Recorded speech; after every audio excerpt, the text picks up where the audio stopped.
Shalom Bapak Ibu Saudara sekalian dimanapun berada. Senang bisa menjumpai Bapak Ibu Saudara di dalam acara Restoration of Faith. Hari ini saya akan menyampaikan renungan dengan tema Amal saleh versus anugerah. Sebelumnya mari kita berdoa terlebih dahulu. Bapa, kami berdoa supaya Engkau menolong kami sehingga kami memiliki pikiran dan hati yang terbuka untuk menyambut firman Tuhan. Tolonglah kami supaya kami mengerti firman-Mu sehingga iman kami dapat bertumbuh. Berkatilah semua orang yang menyaksikan acara ini, di dalam nama Tuhan Yesus kami berdoa. Amin. Sebelum saya menyampaikan renungan, Bapak Ibu Saudara sekalian, baiklah saya membaca terlebih dahulu satu ayat Alkitab yang terambil dari Ibrani pasal 9 ayat yang ke-27. Demikian firman Tuhan. Dan sama seperti manusia ditetapkan untuk mati hanya satu kali saja, dan sesudah itu dihakimi. Ayat ini mengatakan bahwa sebenarnya hidup manusia itu singkat dan hanya berlangsung satu kali. Dan setelah mati, manusia akan dihakimi dengan tujuan untuk menentukan tempat mereka di dalam kekekalan.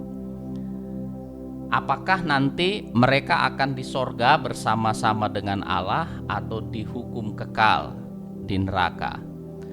Tentu saja siapapun kita menginginkan agar kita kelak masuk sorga dan tinggal bersama-sama dengan Allah di dalam kekekalan.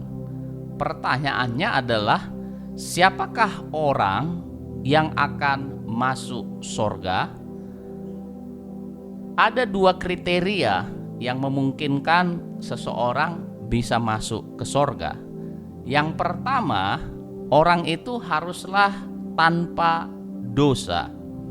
Masalahnya, kita semua adalah orang berdosa. Jadi, kita tidak masuk dalam kategori ini. Dan yang kedua adalah orang yang berdosa namun telah diampuni dan dosanya dihapuskan. Artinya, walaupun kita adalah orang berdosa, kita masih tetap punya kemungkinan untuk bisa masuk surga asal kita telah diampuni dan dosa kita telah dihapuskan. Jadi pertanyaan yang terpenting sebenarnya di dalam kehidupan kita adalah bagaimana supaya dosa kita itu dapat diampuni. Agama-agama pada umumnya mengatakan kepada kita bahwa dosa dapat diampuni melalui amal saleh. Jadi konsepnya kalau kita adalah orang berdosa, lalu kemudian kita berusaha melakukan amal saleh sebanyak mungkin, maka suatu saat kelak ketika kita mati akan ditimbang apakah amal saleh kita itu lebih banyak jumlahnya daripada dosa-dosa kita. Menurut saya, konsep ini mempunyai dua masalah yang sangat besar. Yang pertama, kalau jumlah amal saleh kita tetap lebih banyak dari dosa-dosa kita, itu tidak menafikan bahwa kita tetap adalah orang berdosa. Sementara untuk masuk ke sorga, kita harus betul-betul dalam keadaan tidak berdosa atau tanpa dosa. Artinya, sebanyak apapun amal saleh atau kebaikan yang bisa kita lakukan di dalam sepanjang hidup kita di dunia ini, toh itu tidak pernah bisa menghilangkan dosa-dosa kita. Jadi selama kita masih berdosa, selama itu kita tidak akan mungkin masuk surga. Yang kedua, kita harus mengakui bahwa kita ini adalah makhluk yang lemah dan juga banyak khilaf. Coba kita renungkan kehidupan kita masing-masing. Bayangkanlah aktivitas kita setiap hari dari sejak kita bangun pagi sampai nanti kita tidur kembali pada malam hari. Bayangkanlah dari sejak saat kita bangun pagi sampai tidur malam hari, berapa banyak kekhilafan yang kita bisa lakukan di dalam sepanjang hari itu. Saya percaya orang-orang yang rendah hati pasti mengakui ya, kecenderungan kita adalah kita selalu lebih banyak melakukan kekhilafan, kesalahan daripada kita hidup di dalam kebenaran. Jadi hanya orang-orang yang sombong dan yang takabur saja yang berpikir bahwa di dalam kehidupannya sehari-hari dia bisa melakukan lebih banyak amal saleh dan kebaikan dibandingkan kekhilafan dan juga kesalahan. Itu sebabnya bahwa tidak ada orang yang mungkin masuk surga kalau dia mengandalkan amal saleh dan kebaikannya sendiri. Tadi kita sudah lihat bahwa kalaupun kita melakukan amal saleh dan banyak kebaikan, itu tidak pernah bisa mengubah fakta bahwa kita tetaplah orang berdosa. Dan selama kita adalah orang berdosa, kita tidak mungkin masuk surga. Karena orang yang masuk surga hanyalah orang yang betul-betul tanpa dosa.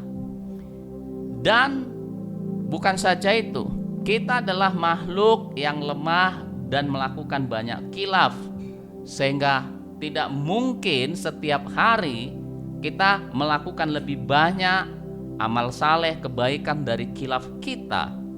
Hanya orang sombong dan takabur yang berpikir seperti itu. Ini menunjukkan bahwa sebenarnya kalau kita mengandalkan jalan amal saleh, jalan itu adalah jalan yang pasti tidak bisa membuat kita masuk surga. Jadi kita adalah manusia yang celaka seandainya amal saleh adalah cara untuk kita bisa masuk surga. Siapapun Bapak Ibu Saudara, saudara adalah manusia berdosa, demikian juga saya. Tapi puji Tuhan, Alkitab menjelaskan bahwa ada jalan lain bagaimana manusia yang berdosa bisa masuk surga. Itulah yang disebut dengan jalan pengampunan. Karena di awal tadi sudah kita sebutkan bahwa ada dua kriteria manusia yang bisa masuk surga. Yang pertama, kalau dia tanpa dosa. Yang kedua, kalau dia orang berdosa tapi dia diampuni dosa-dosanya. Kita bukanlah manusia yang tanpa dosa, jadi kita tidak mungkin masuk surga sebenarnya karena dosa kita. Tapi kalaupun kita adalah orang berdosa, asal Allah memberi pengampunan kepada kita, maka kita bisa masuk surga. Jadi inilah jalan yang diajarkan oleh Injil kepada kita, bahwa orang berdosa, saudara dan saya, bisa masuk surga asal kita terlebih dahulu menerima pengampunan. Tuhan Yesus pernah menjelaskan jalan pengampunan ini melalui sebuah perumpamaan sebagaimana tertulis di dalam Matius 18 ayat 21 sampai ayat 35. Di situ dijelaskan bahwa ada seorang hamba yang berhutang kepada rajanya sebanyak 10.000 talenta. Talenta itu adalah ukuran berat emas sebanyak kurang lebih 34 kilogram emas. Artinya hamba ini adalah orang yang berhutang kurang lebih 340.000 kilogram karena setiap talenta adalah 34 kilogram emas. Jadi kalau 10.000 talenta berarti dia berhutang 34.000 kilogram atau 34 ton emas kepada raja itu. Nah, bila kita menjadikan 340.000 kilogram emas itu menjadi gram, itu berarti 340 juta gram emas. Dan jikalau 1 gram emas sekarang harganya setara dengan 1 juta rupiah, artinya hamba itu mempunyai hutang sebanyak 340 triliun kepada raja itu. Nah, bila hamba ini mempunyai kesempatan hidup selama 70 tahun lamanya, lalu selama 70 tahun itu dia harus membayar hutangnya, itu berarti hamba itu harus membayar pokok dari hutangnya saja sebesar 13,3 miliar per hari. Jadi di situ dia bangun tidur pagi-pagi, dia langsung ditagih 13,3 miliar pokok dari bunganya saja. Besok ketika dia bangun, dia akan ditagih sebesar 13,3 miliar pokok dari hutangnya saja, belum dihitung bunganya.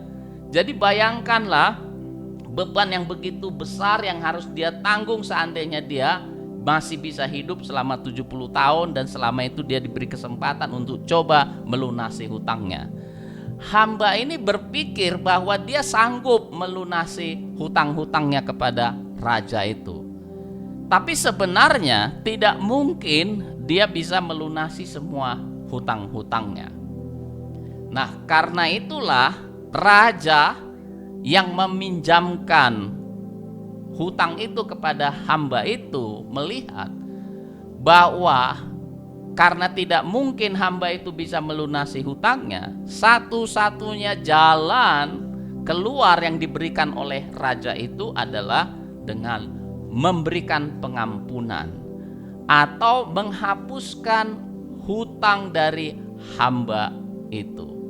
Inilah perumpamaan yang dijelaskan oleh Tuhan Yesus Kristus kepada kita untuk menjelaskan hubungan kita orang berdosa dengan Allah di sorga. Jadi kita adalah orang-orang berdosa yang berhutang kepada Allah karena dosa-dosa kita tersebut. Dan seandainya kita diberi kesempatan untuk membayar hutang itu dengan amal saleh dan kebaikan, sebenarnya tidak mungkin kita bisa melunasi hutang-hutang kita tersebut. Jadi satu-satunya jalan yang diberikan oleh Allah yang digambarkan sebagai raja dalam perumpamaan ini adalah dengan memberikan pengampunan kepada kita. Nah, sampai di sini banyak orang berpikir kalau begitu enak sekali caranya masuk sorga. Kalau begitu masuk sorga itu adalah perkara yang murahan. Jadi kita sudah hidup di dalam dosa sedemikian rupa, kejahatan, tiba-tiba kita diampuni, lalu kita masuk sorga. Alkitab tidak pernah menjelaskan seperti itu. Alkitab menjelaskan bahwa pengampunan Allah yang diberikan kepada kita bukanlah pengampunan murahan yang seperti itu. Sebenarnya pengampunan yang diberikan Allah kepada kita orang berdosa itu diberikan karena ada seseorang yang telah secara tuntas menjalani semua hukuman yang seharusnya ditanggungkan kepada kita. Itulah Yesus Kristus. Dia datang ke dalam dunia ini dan dia menanggung semua dosa, kesalahan, kekilafan kita di dalam tubuhnya, sehingga akhirnya Tuhan Yesus harus mati dengan cara yang paling terkutuk di kayu salib. Jadi pengampunan yang diberikan oleh Allah kepada kita orang berdosa bukanlah pengampunan murahan, tetapi suatu pengampunan yang sangat mahal harganya. Karena untuk memberi pengampunan itu, Yesus yang tidak berdosa, dia harus menanggung semua dosa, kesalahan, pemberontakan, kekilapan kita di dalam tubuhnya, sehingga akhirnya dia harus mati dengan cara yang paling terkutuk di kayu salib. Jadi pengorbanan Yesus atau kematian Yesus di kayu salib itulah harga yang lunas yang telah dibayar untuk pengampunan kita. Inilah yang dikatakan oleh Nabi Yesaya di dalam Yesaya 53 ayat 5-6. Saya akan membacakannya.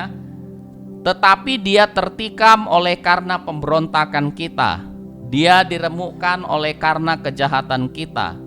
Ganjaran yang mendatangkan keselamatan bagi kita ditimpakan kepadanya, dan oleh bilur-bilurnya kita menjadi sembuh. Kita sekalian sesat seperti domba, masing-masing kita mengambil jalannya sendiri, tetapi Tuhan telah menimpakan kepadanya kejahatan kita sekalian. Jadi ayat ini menunjukkan bahwa kematian Tuhan Yesus di kayu salib adalah kematian yang bersifat pengganti. Yesus mati di kayu salib menggantikan penghukuman yang seharusnya ditimpakan kepada kita karena dosa-dosa, kejahatan, dan kesesatan kita. Jadi dosa-dosa kita, kejahatan kita, kesesatan kita ditanggungkan kepada Tuhan Yesus ketika dia mati di atas kayu salib. Dan sebagai akibat dari pengorbanannya itu, maka kepada kita diberi pengampunan dan keselamatan. Ya. Itu sebabnya pengampunan yang diberikan Allah kepada kita tidak bisa kita gambarkan seperti seorang presiden yang memberikan grasi kepada penjahat kelas kakap. Karena grasi itu tidak menunjukkan bahwa harga yang setimpal dengan kejahatan itu dalam bentuk penghukuman harus dulu dijalankan.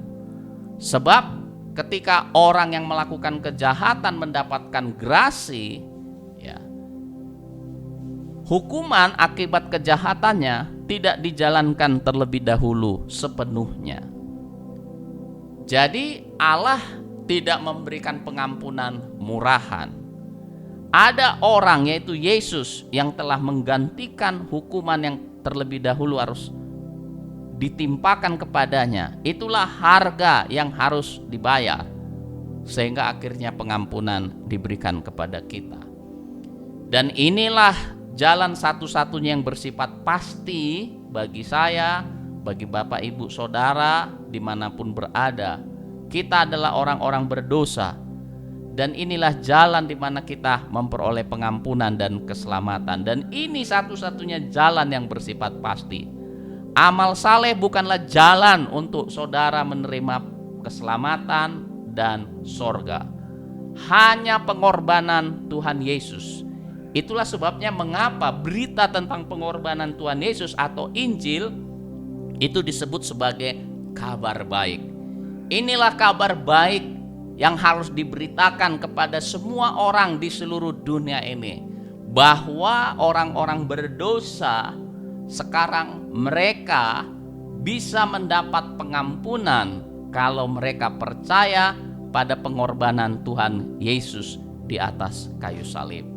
Saya berdoa supaya Bapak Ibu Saudara sekalian sungguh-sungguh menerima kebenaran ini dan percaya bahwa Yesuslah juru selamat yang telah menggantikan saudara melalui kematiannya di kayu salib, sehingga saudara diampuni, diselamatkan, dan bisa masuk surga. Di akhir dari renungan ini, saya mengajak Bapak Ibu Saudara untuk berdoa kembali. Mari kita berdoa. Bapa, kami telah mendengarkan renungan bahwa kami orang berdosa tidak mungkin bisa masuk surga kalau kami mengandalkan amal saleh dan perbuatan baik kami sendiri.